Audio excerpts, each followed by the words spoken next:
As we race towards a hugely important election in the history of this country, I have a sickening feeling about it that we may just not see what we had hoped and planned for.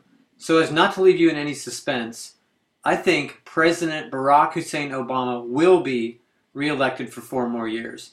Not that I want that to happen, I absolutely do not. But at this time in our history and the powers that be being who they are, I think Obama can't and will not lose this election.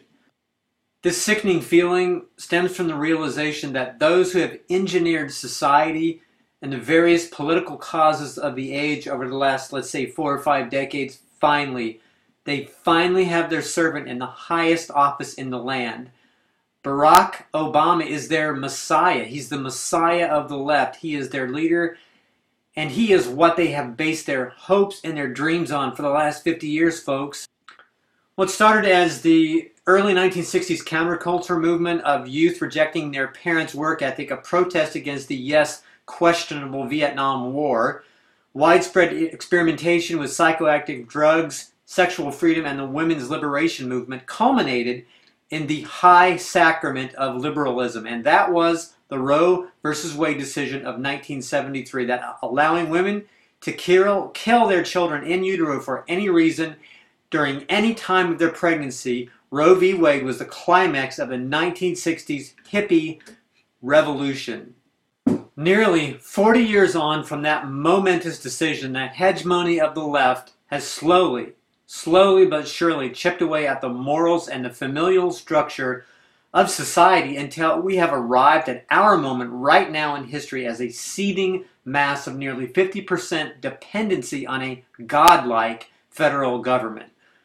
From Franklin Roosevelt's New Deal to Lyndon Johnson's Great Society to Barack Obama's fundamentally transforming the United States of America, we have created a nation barely resembling the one the Pilgrims started, our forefathers created a framework for, and the greatest generation of World War II secured. Many adherents of the liberal political philosophy we are steeped in today got their training and built their beliefs in the days of the counterculture movement from radicals such as Bill Ayers, Frank Marshall Davis, Timothy Leary, Abbie Hoffman, and others. As liberalism's torchbearers matured out of their youthful exuberance in the 1960s and 1970s, they got jobs, they raised families, and began to spread their philosophy far and wide. They accomplished this by teaching at universities, founding think tanks, erecting the impenetrable mainstream media vault we have today, and securing positions in government. This has all resulted in a downward spiral of American society over a 40 to 50 year period of time, and has been accomplished by a systematic and incremental removal of the facts of the American history of our founders, removing the Bible, prayer, and a Judeo-Christian ethic and Christian worldview that once dominated American culture. It has been happening slowly throughout the 20th century, but took off in the 1960s via the radicals mentioned earlier. Of course, the younger generation doesn't see it and doesn't feel the grinding down of America because they grew up in the middle of it, in the middle of this liberal onslaught, and they have never known anything different. So far, have we been removed from the liberal leadership of the very early 1960s that actually once taught, ask not what your country can do for you, ask what you can do for your country. Remember that?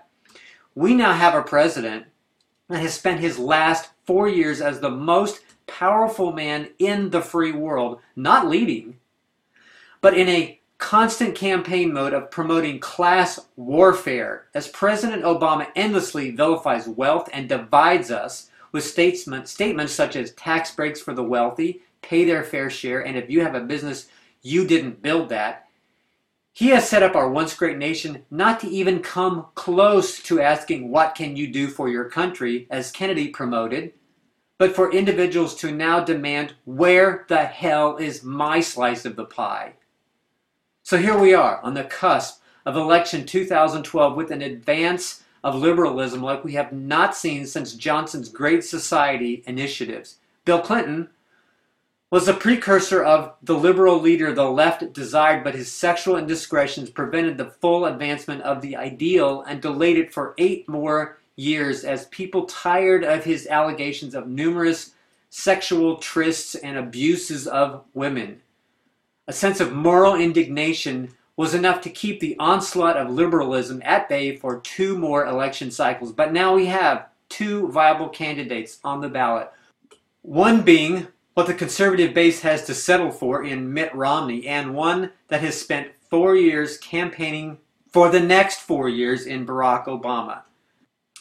I'm afraid, folks, that the next 4 years will see, as Barack Obama said, we'll see the fundamental transformation of America that Obama promised the masses he would achieve 4 years ago on election night 2008.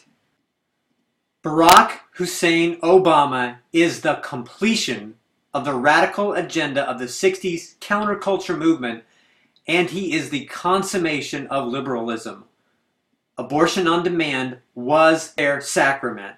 Barack Obama is their deliverer. A second term is his destiny. I pray that I am wrong.